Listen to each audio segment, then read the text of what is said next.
Olá, pessoal! Sejam bem-vindos ao canal de matemática do professor Joaquim, gente! Moçada, eu sou o professor Joaquim e hoje vou atender aqui a um pedido do inscrito Rodrigo Costa que me mandou essa mensagem nos comentários do canal. Mestre Joaquim, tudo bem? Tire-me uma dúvida, por gentileza. Prestarei uma prova da banca Instituto de Seleção para um cargo de nível superior. Infelizmente, não há questões na internet por se tratar de uma banca muito pequena. Qual banca o senhor me recomendaria como uma referência? Gosto da Vunesp, mas ela tem um jeito muito próprio e peculiar de cobrar. Uma CESP Sebrasp daria conta? Um abraço, professor. Bom, Rodrigo, eu também não conheço essa banca. Eu pesquisei na internet e encontrei uma prova de um concurso que foi organizada por ela no ano de 2017. Eu vou resolver essa prova para poder tentar te ajudar. E analisando as 5 questões que caíram nessa prova, eu percebi que ela não é uma prova considerada de nível difícil. Você pode sim tomar como referência para seus estudos questões da banca Vunesp que se assemelham um pouco com as questões que foram cobradas nessa prova, ou até mesmo também questões da banca Avança, que tem um pouquinho de proximidade. Mas eu digo para você que ela está bem distante do estilo de questões da banca CESP Sebrasp. Assim eu vou fazer o seguinte, eu vou resolver para você essa prova de matemática aqui, que foi do concurso de nível superior para fiscal fisioterapeuta da CREFITO Primeira Região, que foi organizada aí pela banca Instituto de Seleção, e essa prova aconteceu no dia 4 de junho de 2017. Eu espero que eu consiga te ajudar a entender e compreender como que é o estilo das questões dessa banca Instituto de Seleção. Então bora lá para a prova. Questão 11, pessoal, foi a primeira questão dessa prova e tratou de regra de 3 composta. A questão diz assim: na repartição onde Marcela trabalha, será realizado um treinamento para capacitação e qualificação pessoal. Marcela foi incumbida de elaborar e distribuir para cada servidor uma cartilha com as orientações do treinamento para que essa cartilha possa ser consultada sempre que o servidor precisar. No setor de Marcela existem 3 impressoras disponíveis para a impressão da cartilha.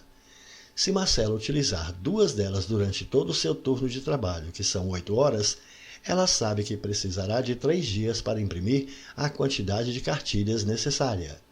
Caso Marcela deseje utilizar as 3 impressoras simultaneamente durante 5 horas contínuas, reservando as 3 horas restantes para as demandas dos outros servidores, quantos dias serão necessários para que seja impresso o número desejado de cartilhas?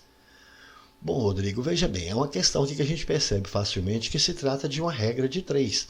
Repare, o texto está informando para a gente que no setor de Marcela aqui, existem 3 impressoras disponíveis para ela fazer a impressão dessa cartilha.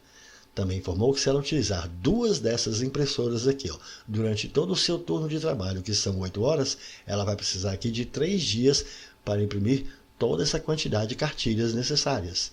No entanto, se ela utilizar agora 3 impressoras, e isso aqui durante 5 horas, ela quer saber quantos dias que ela vai precisar. Isso aqui a gente não sabe, nós vamos falar que vai precisar de uma quantidade X de dias. Então perceba, nós temos aqui 1, 2, 3 grandezas. Se nós temos 3 grandezas, então nós temos aqui uma regra de 3 composta. Para a gente resolver uma regra de 3 composta, a primeira coisa que a gente precisa fazer é verificar se as grandezas são diretamente ou inversamente proporcionais. Para isso a gente vai pegar essa grandeza onde nós colocamos a letra incógnita x aqui, e a gente vai colocar uma setinha nela. Essa primeira setinha tanto faz, você pode colocar ela para baixo ou para cima. Ela vai servir apenas como orientação. Assim eu vou colocar essa primeira setinha aqui para baixo e vou comparar essas outras 2 grandezas, a grandeza impressoras e a grandeza horas, com essa grandeza dias, para saber se essas 2 aqui são diretamente ou inversamente proporcionais a essa grandeza dias. Vamos começar comparando aqui essa grandeza impressoras com a grandeza dias. Então observe, 2 impressoras fazem um serviço e gastam aqui 3 dias. Mas se aumentar essa quantidade de impressoras, se eu colocar 3 impressoras aqui trabalhando, eu vou precisar de mais dias ou de menos dias para fazer esse mesmo serviço. Então, novamente, 2 impressoras fazem um serviço e gastam 3 dias. Mas se eu colocar 3 impressoras agora trabalhando, eu vou precisar de menos dias. Então, observe, nós aumentamos a quantidade de impressoras, mas diminuímos os dias. Se a gente aumenta de um lado e diminui do outro, então a setinha para essa aqui ela vai ficar ao contrário dessa setinha. Se essa daqui a gente colocou para baixo, então essa daqui a gente vai colocar para cima. Assim a gente identifica que essa grandeza em impressoras, em relação à grandeza dias, ela é inversamente proporcional. Agora vamos comparar essa grandeza horas com a grandeza dias. Então observe, para fazer um serviço aqui, trabalhando 8 horas por dia, eu vou gastar 3 dias. Mas fazer esse mesmo serviço agora, trabalhando aqui 5 horas por dia, trabalhando menos horas por dia, eu vou gastar mais dias ou menos dias. Então, novamente, se eu trabalhar 8 horas por dia, eu vou gastar 3 dias para fazer esse serviço. Mas se eu trabalhar menos horas, se eu trabalhar 5 horas por dia, eu vou gastar mais dias. Então, observe, nós diminuímos as horas, mas aumentamos a quantidade de dias. Se a gente diminui de um lado e aumenta do outro, então a setinha para essa tem que ficar também ao contrário dessa setinha. Se essa daqui está para baixo, então essa daqui vai ficar para cima. Assim a gente identifica que essa grandeza horas em relação à grandeza dias também é inversamente proporcional. Agora que nós sabemos que essas duas grandezas são inversamente proporcionais a essa grandeza dias, nós vamos pegar essa grandeza de dias aqui, que é onde a gente colocou a letra x, a gente escreve ela aqui, ó, 3 sobre x. Ela deve ser igual ao produto dessas outras duas grandezas na ordem que elas estão. Como elas estão na ordem inversa, a gente vai inverter. Aqui está 2 sobre 3, a gente inverte, vai escrever 3 sobre 2, vezes essa outra também na ordem inversa, ela é inversamente proporcional. Então está 8 sobre 5, a gente vai colocar vezes 5 sobre 8. Como aqui não dá para a gente simplificar, então nós vamos fazer as continhas, multiplicando aqui, ó, fração, multiplicação de fração. A gente multiplica par de cima com par de cima, par de baixo com par de baixo. 3 vezes 5 vai dar 15, 2 vezes 8 vai dar 16, portanto 3 sobre x vai ser 15 sobre 16. E agora é só pegar isso e multiplicar em cruz. 15 vezes x, 15x, 16 vezes 3, 48. Portanto, o valor de x, que é o que nós estamos querendo, vai ser quanto? 15 está multiplicando, a gente passa dividindo. Aí agora é fazer essas continhas aí no cantinho do papel. Dividir 48 aqui por 15, você vai encontrar 3,2. Portanto, se ela utilizar as 3 impressoras trabalhando 5 horas por dia, ela vai precisar de 3,2 dias. E essa resposta a gente tem aqui na letra C. Show de bola! Veja que foi uma questão bem tranquila, não foi, gente? Questão 12, pessoal, tratou basicamente do cálculo de porcentagem. A questão diz assim: Jorge é responsável pelo setor de compras de sua repartição. Certo dia, decidiu atualizar as diretrizes do processo de compras para aumentar sua eficiência. Uma das novas diretrizes diz respeito à compra de qualquer produto que apresente discrepância de preço entre seus fornecedores. Caso um produto apresente variação de preço superior a 12% do valor mais barato entre orçamentos distintos, o servidor deve obrigatoriamente comprar aquele que apresente o menor valor. Caso a variação seja inferior a 12%, o servidor pode escolher qualquer um dos respectivos fornecedores para efetivar a compra. Um servidor do setor de Jorge solicitou o orçamento de um determinado produto a 3 fornecedores diferentes e montou a tabela a seguir com os preços informados. Qual das alternativas abaixo representa uma análise correta feita pelo servidor com base na tabela? E aqui ele colocou para a gente essa tabela onde está colocando aqui os 3 fornecedores, X, Y e Z, e aqui os preços de cada um. Agora observe, de acordo com essas novas diretrizes aqui, está dizendo que caso um produto apresente variação de preço superior a 12% do valor mais barato entre orçamentos distintos, o servidor deve obrigatoriamente comprar aquele que apresente o menor valor. Mas caso a variação seja inferior a 12%, o servidor pode escolher qualquer um dos respectivos fornecedores para efetivar a compra. Então, observe, ele está dizendo que caso um produto apresente variação de preço superior a 12% do valor mais barato. Então, entre esses 3 fornecedores aqui, entre o preço dos 3 fornecedores, qual que é o mais barato? Veja, o fornecedor X é R$ 1.285,20, o fornecedor Y é R$ 1.224. O fornecedor Z é R$ 1.346,40. Então, o mais barato aqui está sendo esse fornecedor Y. Então, este aqui é o mais barato. Já o mais caro está sendo esse fornecedor Z aqui. Ó. Esse é o mais caro. Então, esse daqui está sendo o intermediário. O texto está informando para a gente que caso um produto apresente variação de preço, e aqui está tendo variação de preço, aí ele tem que ser o quê? Caso apresente variação de preço superior a 12% do valor mais barato, então nós precisamos calcular aqui, ó, 12%, mas desse valor mais barato que é 1.224. Então, quanto que é 12% de 1.224? 12% a gente sabe que é 12 sobre 100, que é 0,12. Então aqui vamos calcular 0,12 de 1.224. De matemática é vezes, então isso aqui vai ficar 0,12 vezes 1.224. Fazendo essas continhas aí no cantinho do papel, a gente vai encontrar 146,88. Então observe, 12% do valor mais barato deu 146,88. O texto informa que caso um produto ele apresente variação de preço superior a 12%, ou seja, superior a esse valor aqui, o servidor ele deve obrigatoriamente comprar aquele que apresente o menor valor. Mas se essa variação for inferior a 12%, ele pode escolher qualquer um dos respectivos fornecedores, então qualquer um dos três. Bom, então primeiramente vamos verificar aqui qual foi essa variação máxima de preço. A variação máxima de preço vai ser o valor mais caro aqui, que é R$ 1.346,40, menos o mais barato, que é R$ 1.224. Fazendo essas continhas aqui, R$ 1.346,40. Menos 1.224, a gente vai encontrar R$ 122,40. Veja que a maior variação de preço aqui foi R$ 122,40. Essa maior variação de preço aqui, em relação a esses 12%, que foi 146,88, esse valor é a mais do que esse ou a menos, 122,40, em relação a 146,88. Ele é inferior a 146,88 ou ele é superior a 146,88? Repare, 122,40 é inferior a 146,88.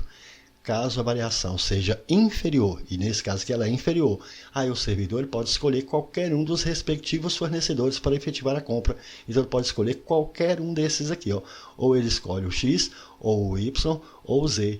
Observe, só com essa informação de que esse valor aqui é mais baixo que ele pode escolher qualquer um dos respectivos fornecedores para efetivar a compra, repara que a gente pode eliminar essa letra C, porque está dizendo aqui que o servidor deve obrigatoriamente efetuar a compra com o fornecedor X. Não, ele pode escolher qualquer um. Então essa letra C aqui é falsa.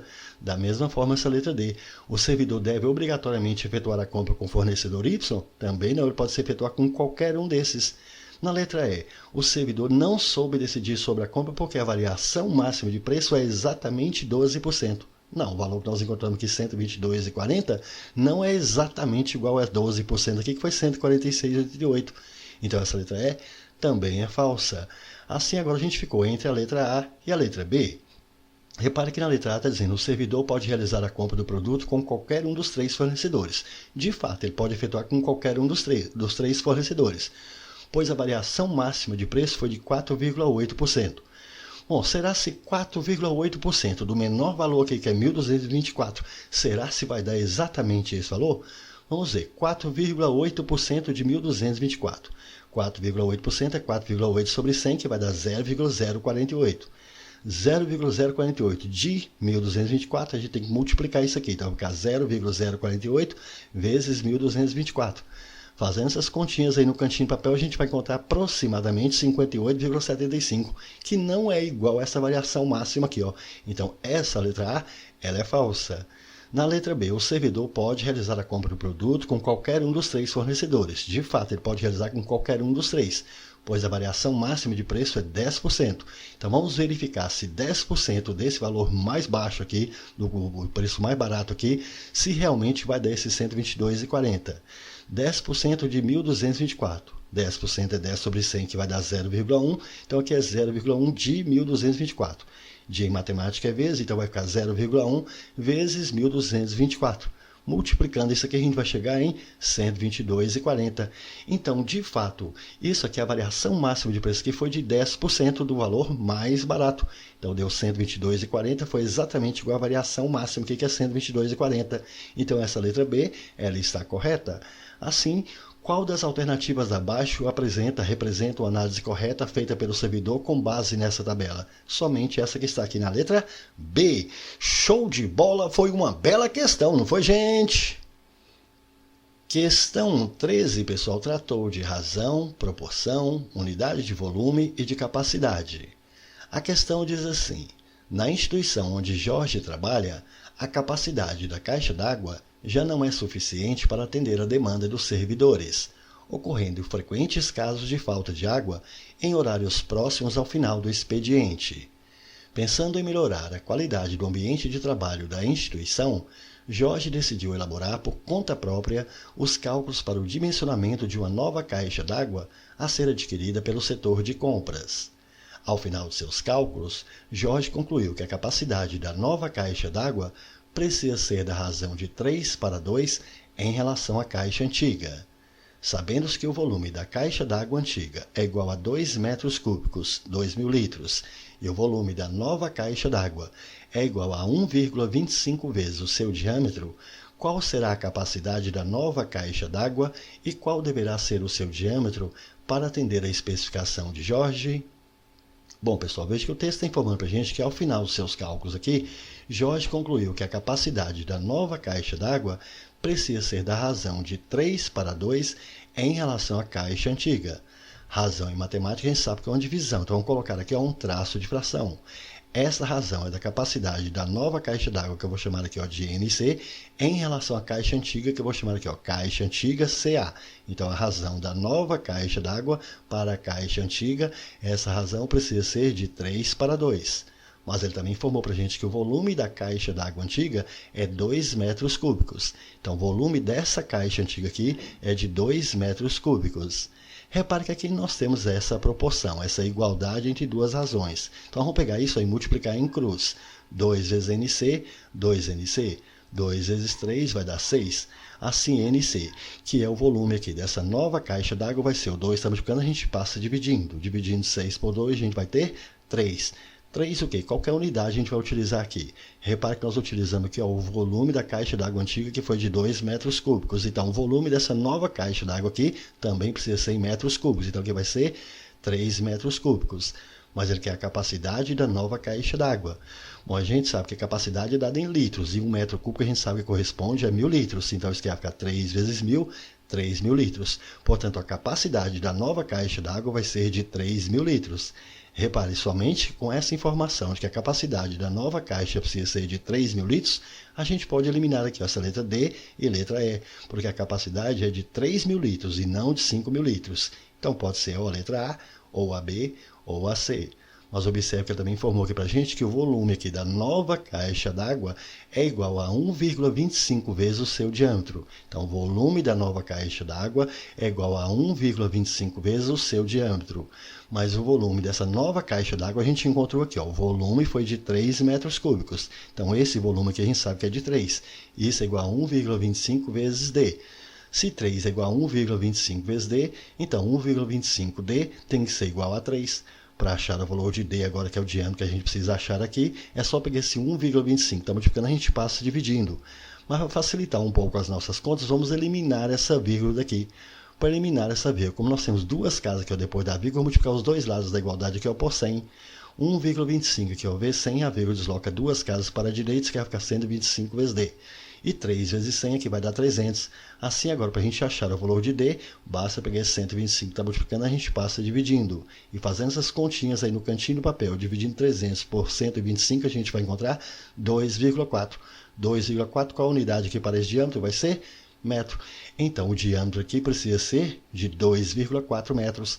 Dessa forma, a capacidade da nova caixa d'água será de 3.000 litros e o diâmetro tem que ser de 2,4 metros. E essa resposta a gente tem aqui na letra A. Show de bola! Foi uma bela questão, não foi, gente? Questão 14, pessoal, tratou da resolução de uma equação de primeiro grau envolvendo frações. A questão diz assim: a servidora Lara, ao avaliar a situação financeira do seu setor de trabalho em um determinado mês, registrou os seguintes dados em uma planilha para análise posterior. Gasto mensal com material de escritório, 1/6 do dinheiro em caixa. Gasto mensal com diária de servidores que realizaram serviço de campo, 1/4 do dinheiro em caixa. Gasto mensal com contratação de pessoal terceirizado para prestação de serviços específicos, 1/3 do dinheiro em caixa. Dinheiro restante em caixa ao final do mês, R$ 2.250. De acordo com os dados registrados por Lara, qual foi a quantia gasta pelo seu setor com as diárias pagas aos servidores que exerceram atividade externa? Bom, veja que de acordo com a planilha aqui da Lara, está dizendo gasto mensal com material de escritório, 1/6 do dinheiro em caixa. Mas qual que era esse dinheiro que ela tinha aqui em caixa? Isso o texto não está informando para a gente. Então, vamos falar que ela tinha uma quantidade X de dinheiro aqui em caixa. mas ela informou que ela teve esse gasto mensal aqui com esse material de escritório, que é 1/6 desse dinheiro que ela tinha em caixa, que nós estamos falando que é X. Então, com material de escritório, ela gastou 1/6 desse valor X. Então, ela gastou aqui, ó, 1/6 de X. Também informou que ela teve um gasto mensal aqui com diária de servidores que realizaram aqui serviço de campo. Então, os servidores que realizaram serviço de campo, que ela gastou 1/4 do dinheiro em caixa. Então, ela gastou aqui 1/4 dessa quantidade X.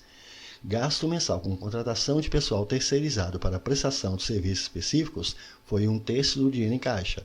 Então, aqui, gasto com pessoal aqui para prestação de serviços específicos, aqui ela teve um gasto que foi 1/3 desse total X.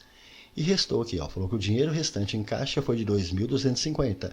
Então, o dinheiro restante que em caixa foi de R$ 2.250. Agora, pessoal, observe. Se a gente somar todos esses gastos aqui, ó, tem que dar o total que ela tinha aqui em caixa, que é X. Então, somando o que ela gastou aqui com o escritório, que é 1/6 de X, com o que ela gastou aqui com os servidores que realizaram serviço de campo, que é 1/4 de X, mais o que ela gastou com contratação de pessoal terceirizado para prestação de serviços específicos, que é esse 1/3 de X, mais o que restou aqui, que é 2.250, isso tem que dar o valor total que ela tinha em caixa, que é X. Pronto, perceba, conseguimos chegar aqui, ó, nessa equação de primeiro grau para a gente resolver. Mas repare, é uma equação de primeiro grau que tem fração. E se tem fração, a gente precisa tirar aqui ó, o mínimo múltiplo comum. Então, vamos pegar esses denominadores, vamos escrever aqui para a gente tirar esse mínimo múltiplo comum. Então, 6, 4 e 3. Para a gente tirar esse mínimo múltiplo comum, nós vamos colocar aqui uma barrinha vertical e agora nós vamos fatorar esses números. Fatorar é decompor em fator primo. Então, qual que é o primeiro número primo que a gente pode colocar aqui que é possível dividir algum desses números? Veja que é o 2. 6 por 2 que vai dar 3. 4 por 2 vai dar 2. 3 por 2 não dá, a gente desce o 3. Ainda dá por 2. 3 por 2 não dá, a gente desce o 3. 2 por 2 que vai dar 1. 3 por 2 não dá, a gente desce o 3. Agora não dá mais por 2, vai dar por 3. 3 por 3 vai dar 1. Descemos esse 1. 3 por 3 vai dar 1. Quando todos aqui ó, ficarem iguais a 1, então aqui encerra o cálculo de nosso mínimo múltiplo comum, que vai ser o produto desses números que estão aqui à direita de nossa barrinha vertical. Então, multiplicando aqui, ó, 2 vezes 2, 4 vezes 3, 12. Então, nosso mínimo múltiplo comum aqui deu 12. Agora que eu já sei que o mínimo múltiplo comum aqui é 12, a gente pega esse mínimo, divide embaixo o resultado e multiplica em cima. Então, 12 dividido por 6 dá 2. 2 vezes 1 vezes x vai dar 2x. 12 dividido por 4 dá 3. Vezes mais 1 vezes x vai ficar mais 3x. 12 dividido por 3 dá 4, vezes mais 1 vezes x vai ficar mais 4x. 12 dividido por 1, tem embaixo desse 2.250 vai ficar 12. Agora a gente tem que pegar esse 12 e multiplicar por 2.250. Fazendo essas continhas, a gente vai chegar em 27.000. 12 dividido por 1, tem embaixo do x dá 12, vezes x vai ficar 12x. Juntando aqui os termos semelhantes, 2x com 3x, 5x, com 4x aqui é o 9x, mais 27.000, e isso é igual a 12x. Vamos pegar esse 9x e a gente passa aqui para o segundo membro. Então, aqui vai ficar 27.000 igual a 12x menos 9x vai dar 3x. Se 27.000 é igual a 3x, então 3x é igual a 27.000. Assim, o valor do x vai ser quanto? 3 está multiplicando, a gente passa dividindo. E dividindo 27.000 por 3, a gente vai encontrar que x é 9.000. Então, já sei que o dia total que ela tinha em caixa aqui era de R$9.000. Mas a questão quer saber aqui qual foi a quantia gasta pelo seu setor com as diárias pagas aos servidores que exerceram atividade externa. Bom, quais dos servidores aqui que exerceram atividades externas? Veja, tem o gasto mensal aqui com diária de servidores que realizaram serviço de campo. Se foi serviço de campo, isso aqui foi atividade externa. Então, com o serviço de campo aqui, foi 1/4 do que ela tinha em caixa, que é o valor X. Só que agora aqui eu já sei que o valor do X aqui é 9.000. Então, eu preciso calcular 1/4 de 9.000, ou 9.000 dividido por 4. Fazendo as continhas aí, dividindo 9.000 por 4, então 2.250. Assim, qual foi a quantia gasta pelo seu setor com as diárias pagas aos servidores que exerceram atividade externa? R$ 2.250. E procurando aqui nas alternativas, a gente tem isso na letra B. Show de bola, uma bela questão, não foi, gente? Questão 15, pessoal, foi a última questão dessa prova e tratou de algumas operações aritméticas fundamentais e conversão de unidade de tempo. A questão diz assim: Mônica é uma servidora que trabalha em escala de horário especial. Buscando o melhor aproveitamento do seu tempo de trabalho, Mônica decidiu dividir suas atividades diárias em períodos iguais ao longo do seu turno. Sabe-se que o turno de Mônica se inicia às 7 horas e termina às 19 horas, sendo uma hora dentro desse intervalo reservada para seu almoço. Se em um determinado dia Mônica precisa concluir 4 atividades distintas e deseja dividi-las em períodos iguais de tempo, quantas horas ela deve dedicar a cada uma delas? Bom, pessoal, primeiramente a gente precisa saber aqui qual que é o tempo total de trabalho de Mônica. Veja que o texto está informando que o trabalho dela aqui, o turno dela inicia às 7 horas e termina às 19 horas. Então, para saber qual que é o tempo total do trabalho, é só pegar aqui quando que termina, que é às 19, tirar quando ela começou, que foi às 7. Então, 19 menos 7 são 12 horas de trabalho. Mas dentro dessas 12 horas aqui, ela tem que tirar aqui, uma hora aqui que é para o almoço dela. Então, 12 horas menos uma hora de almoço, então o tempo total de trabalho dela é de 11 horas. Informou que num determinado dia ela precisa concluir aqui 4 atividades distintas e deseja dividir aqui em períodos iguais de tempo essas 4 atividades aqui e quer saber quantas horas que ela deve dedicar a cada uma dessas atividades. Então basta a gente pegar essas 11 horas de trabalho que ela tem, dividir aqui pelas 4 atividades que ela precisa e agora fazer essas continhas aí no cantinho do papel. Dividindo aqui 11 por 4 a gente vai encontrar 2,75 horas. Então cada uma das atividades vai ser de 2,75 horas. Mas repare aqui nas alternativas ele quer a resposta em horas e minutos. Então a gente precisa converter isso aqui que está em horas para horas e minutos. Repare, 2,75 é o mesmo que a gente escrever 2 mais 0,75. Então o tempo que ela gastou aqui vai ser de 2 horas e 0,75 hora. Então esse é o tempo que ela vai gastar aqui para cada uma das atividades. Mas repare, aqui é uma fração da hora. A fração da hora a gente sabe que são minutos. Então a gente sabe também que uma hora são 60 minutos. Portanto, ela gastou aqui 2 horas. Agora aqui fazer essa continha de novo. 0,75 aqui, multiplicando por 60, isso aqui vai dar 45 minutos. Então, dessa forma, quantas horas que ela deve se dedicar a cada uma dessas atividades? 2 horas e 45 minutos. E essa resposta a gente tem aqui na letra D. Show de bola, mais uma bela questão, não foi, gente? É isso aí, pessoal. Gostaram? Então deixe um like, compartilhe e comente, porque dessa forma poderemos continuar ajudando muitas outras pessoas que gostam e que também precisam estudar matemática, beleza? Valeu, gente, um abraço e até o próximo vídeo. Tchau, pessoal!